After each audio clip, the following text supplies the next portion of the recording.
आप तमाम मतदाताओं से अनुरोध है कि 28 अक्टूबर को अपने बूथ पर जाकर 14वें नंबर पर अंकित गैस सिलेंडर छाप वाले बटन को दबाकर श्रवण कुशवाहा जी को भारी से भारी मतों से विजयी बनावे।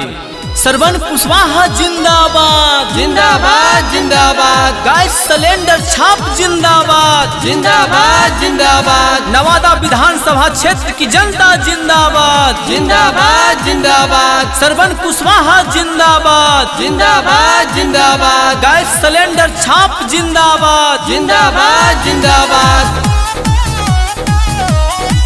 सुनी बाबा चाचा भाई दादी बहिनी चाची माई, सुनी बाबा चाचा भाई दादी बहिनी चाची माई, अब की नवादा के किस्मत चमकावे के बा, अब की नवादा के किस्मत चमकावे के बा। भैया बन के विधायक बनावे के बा, गैस सिलेंडर पर बटन दबावे के बा। न्याय सुरक्षा और आत्मसम्मान का वादा, न्याय सुरक्षा और आत्मसम्मान का वादा, नारी हो सशक्त, यही है अपना श्रवण कुशवाहा का इरादा, श्रवण कुशवाहा का इरादा। नारी के सम्मान मिली हर घर में खुशियाँ छाई, श्रवण भैया जीत के जब विधान सभा में जाई। नवादा विधानसभा क्षेत्र की जनता जिंदाबाद जिंदाबाद जिंदाबाद।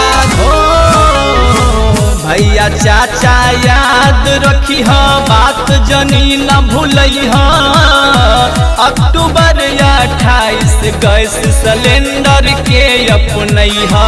कोई विरोधी परेशान चाची तने रखी हा ध्यान, कोई विरोधी परेशान चाची तने रखी हा ध्यान, अब की नवादा के मान के बढ़ावे के बा, अब की नवादा के मान के बढ़ावे के बा। भैया श्रवण के विधायक बनावे के बा, गैस सिलेंडर पर बटन दबावे के बा। श्रवण कुशवाहा जिंदाबाद जिंदाबाद जिंदाबाद। गैस सिलेंडर छाप जिंदाबाद जिंदाबाद जिंदाबाद। नवादा विधानसभा क्षेत्र की जनता जिंदाबाद जिंदाबाद जिंदाबाद। श्रवण कुशवाहा जिंदाबाद जिंदाबाद जिंदाबाद। गैस सिलेंडर छाप जिंदाबाद जिंदाबाद जिंदाबाद। राशन कार्ड के लोचाना होई सबके बन जाई, जेकरा ना मिली रोजगार बेरोजगारी भत्ता पाई। गैस सिलेंडर छाप जिंदाबाद जिंदाबाद जिंदाबाद।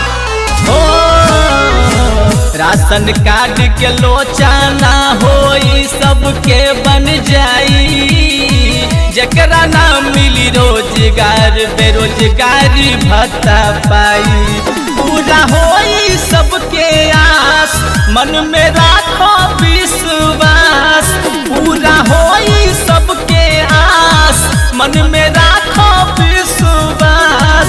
घरे घरे जाके सबके समझावे के बा, घरे घरे जाके सबके समझावे के बा।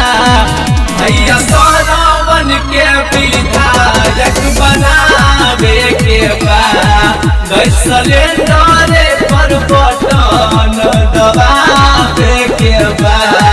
सुनी बाबा चाचा भाई काकी बहिनी चाची माई, सुनी बाबा चाचा भाई दादी बहिनी चाची माई, अब की नवादा के किस्मत चमकावे के बा, अब की नवादा के किस्मत चमकावे के बा।